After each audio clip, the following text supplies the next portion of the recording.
아까 답변하는 거 보니까요. 우크라이나에 우리 군을 보내는 것 참관단 이름으로 보내겠다라고 자꾸 얘기하시는데요. 이게 요청이 없어도 보내기 때문에 파병이 아니다 이렇게 말씀하세요. 요청이 없어도 보내는 거니까 파병이 아닙니까? 그게 아니고 요청이 없는데도 불구하고 우리의 필요에 의해서 우리의 보내는. 필요에 의해서. 그렇습니다. 네. 그러면 그것은 침략이라고 국제적으로 판단할 겁니다. 예를 침략이 들어서- 되는. 요청이 없는데 교전 지역에 두 쌍방이 싸우고 있는데 우리가 보내면 침략이라고 간주돼서 위험한 거죠. 그래서 요청이 없기 때문에 파병이 아니다 이렇게 말씀하시면 꼬리가 몸통을 흔든다라는 식으로 되는 겁니다. 그리고 또 말씀하시길 북한 1만 2천 명이 있는데 우리도 가서 봐야 될 거 아니냐? 어떻게 무슨 무기 가지고 어떤 식으로 싸우는지 볼 필요가 있다 이렇게 얘기하시는데요. 그것이 북한과 우리는 정전 상태에 있어요. 우크라이나에 가서 자칫 정전 상대국인과 함께 잘못 붙어버리면 교전 상태로 만드는 겁니다. 그래서 안 된다는 겁니다. 우크라이나 전쟁을 왜 이 한반도로 끌어들이느냐 하는 지적을 하는 이유를 지금까지도 장관은 못 알아들으시는 거예요. 답답합니다. 한번 물어보세요. 국제적으로 요청이 없는데 우리의 필요에 의해서 정전 상태인 국가가 밖에서 싸우는데 가서 우리 군을 보낸다 무슨 명목으로든지 보낸다 그러면 그건 침략으로 간주하겠죠. 러시아 쪽이. 다음 넘어가겠습니다. 예측 불허한 트럼프 대통령이 돌아왔습니다. 우리 외교 안보에 큰 도전이자 위기라고도 할 수 있어요. 당면한 국방정책 3가지. 장관께서는 뭐가 도전이라고 보십니까? 저는 3가지에 아주 도전이 있다, 과제가 있다 이렇게 생각하는데요. 네, 뭐 여러 가지가 있겠지만 우선 뭐 방위비 분담금 문제부터 시작해서 그다음에 북한 과거 일기를 이제 연상을 많이 하다 보니까 북한과의 어떤 통미 봉남 정책의 그 일환으로 해가지고 우리 코리아 패싱도 우려가 되는 게 있고요. 또 여러 가지 뭐 지금 바로 말씀드린 네. 우크라이나 전쟁 종식 문제 이렇게 네, 북미 협상 재개 가능성, 우크라이나 전쟁 종식, 또 방위비 분담금 재협상 이렇게 3가지가 있다고 봐집니다. 그렇다면 아까 제가 자료 달라고 했는데 한번 보십시오. 대통령께서 태릉 골프장에 11월 2일 날 가셨어요. 그런데 저 7분마다 이렇게 배치가 되는 것인데 팀 배정이 되는 것인데 저 2개는 그날이 토요일 날 아주 골프 손님이 많은 날인데 대기가 많은 날인데 이례적으로 저건 극히 있을 수 없는 희한한 일입니다. 2팀이 배정이 안 됐습니다. 저게 바로 그날 대통령이 가셨다는 증거예요. 그런데 11월 2일 날 무슨 일이 있습니까? 대규모 시국 집회가 열리고 있었습니다. 그리고 11월 4일 주초에 시정연설이 예정이 돼 있었어요. 그러면 대통령은 이렇게 북미 협상 재개, 우크라이나 전쟁 종식, 방위비 분담금 재협상 등의 트럼프가 당선된다면 이런 3가지 중요한 도전 과제가 있고 그렇다면은 경제 안보를 점검하기 위한 회의를 개최하거나 국회에서 시정연설을 어떻게 하면서 준비를 하면서 국회에 어떤 협조를 얻어내야 되겠다. 이런 걸 설득하실 준비를 하셨어야 되는 것인데 저렇게 골프장 다닐 건 아닌 거죠. 지나가도록 하겠습니다. 자, 미국의 이 북한 김정은 초청 가능성이 언급되고 있는데요. 만약 그렇다면은 북미 협상이 재개되는 경우에는 트럼프 당선인이 제가 볼 때는 북한을 핵국가로 인정할 것 같지는 않습니다. 그러나 적어도 최소한도 핵이 있다는 사실 자체는 받아들일 것 같아요.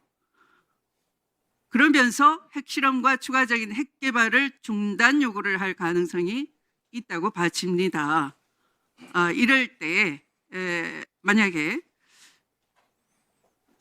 트럼프 대통령이 후보수랑 연설을 하면서 야구 경기 보러 같이 가자 이랬어요. 근데 가만히 보니까 25년 3월 메이저리그 개막 경기가 펼쳐집니다. 미국으로 초청할 수 없다라고도 봐지는 거죠. 네, 그렇다면 또는 취임식에 고위급 국사 보내달라 이럴 수도 있는 거죠. 자, 이럴 때 우리는 북미 정상회담이 그때 개최된다면 우리는 어떻게 할 것인가 하는 것을 준비하셔야 되는 것이고요. 그게 단순히 지금 계속 치던 골프를 잘 됐다. 트럼프도 골프 치니까 아예 대놓고 치자. 그것만 보여주는 대통령 국민이 얼마나 걱정이 많겠습니까? 두 번째, 우크라이나 전쟁 종식할 가능성이 있는 거죠. 그리고 러시아와의 관계도 복원시킬 가능성이 있는 겁니다. 그런데 우리는 거꾸로 가고 있어요. 대량 살상 무기 지원에 대해서 배제하지 않는다 이렇게 얘기하고 있어요.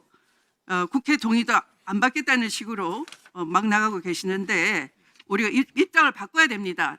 살상 무기 지원 절대 안 되고 군 파병 문제 절대 안 된다. 공식적으로 시급히 철회 선언을 건의하셔야 될 것 같습니다. 그렇게 하시겠습니까? 네, 잘 살펴보겠습니다. 네, 많이 답변이 양호해지고 계십니다. 세 번째는 방위비 분담금 재협상 문제인데요. 트럼프가 연간 100억 달러 14조 원 지출할 것 이러면서 수차례 언급하고 있는데요. 제가 보니까 이 R 스트리트 토머스 싱킨 정책부장이 이렇게 말합니다. 한국 절대 무임승차 한 적이 없다. 한국 국방에 돈을 많이 써왔다.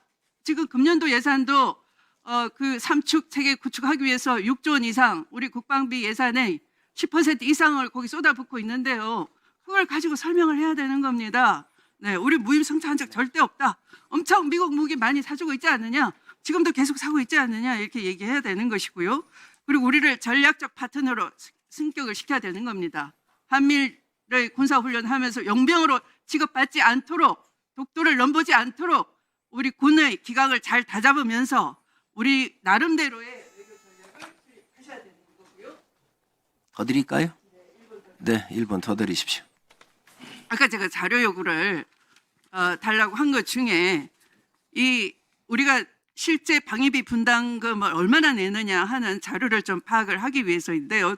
주시기 바라고요. 실제로는 우리는 2021년 기준으로 총 3조 4천억 원이 넘는 이 방위비 분담금 예산이 지원되고 있어요. 이걸 뭐 구체적으로 보자면 인건비 군사건설 군수 지원 1조 2천억, 통신선 연합 지휘 통제체계 사용 부동산 지원, 가투사 병력 지원 등 9천억 원, 무상공역 토지 임대료 등까지 합쳐서 세금 면제, 감면 비용 등 1조 3천억. 이거 다 합치면 3조 4천억 원이 넘는 겁니다. 그래서 이걸 가지고 제대로 우리를 방어해야 된다. 이렇게 말씀드리겠습니다. 마치겠습니다. 네, 추미애 의원님 좋은 말씀 감사합니다. 그 뭐 다 말씀드리긴 그렇고요. 두 가지만 말씀드리겠습니다. 우선 참관단과 관련해서 요청도 없는데 가면 침략으로 오해받을 수 있다라고 말씀하시는데요. 실제 오해가 아니라 그렇게 규정이 됩니다. 그러니까 침략을 하는 사람이 무장도 안 하고 가겠습니까? 아니 그거는 상관이 없죠. 침략 전쟁이 정보 전도 있고 탐색 전도 있고 스파이 전도 있고. 그리고 해당국인 우크라이나나 그 나토에 다 양해를 구하고 가기 때문에 장관님 시간 나시면 예. 인류가 시즌 2를 한번 보시죠. 예, 그런 어떤 그 차원에서 이거 침략으로 뭐 오해받을 일은 크게 없을 것 같다 하는 설명을 드리고요. 두 번째는 이제 그 신행정부 출범과 관련해서 아까도 이제 좀 여러 가지 걱정들이 많으신 걸로 알고 있습니다. 그 부분에 대해서는 저희들도 하여튼 모든 이 노력을 다 하고 있습니다. 우리 정상 간에 한미 이제 정상 간뿐만이 아니고 핵심 참모들 간에도 지금 긴밀한 소통과 협력을 통해서 변화되는 부분을 어떻게 하면 우리가 기회적 요인으로 바꿔 나갈 것인가 하는 노력을 계속해 나가겠습니다. 감사합니다. 네, 공부 많이 하셔야 됩니다. 네, 추미애 의원님 수고하셨습니다. 장관님 하나만 좀 제가 진행을 하면서 궁금한 게 있어서 좀 잠깐 묻겠습니다.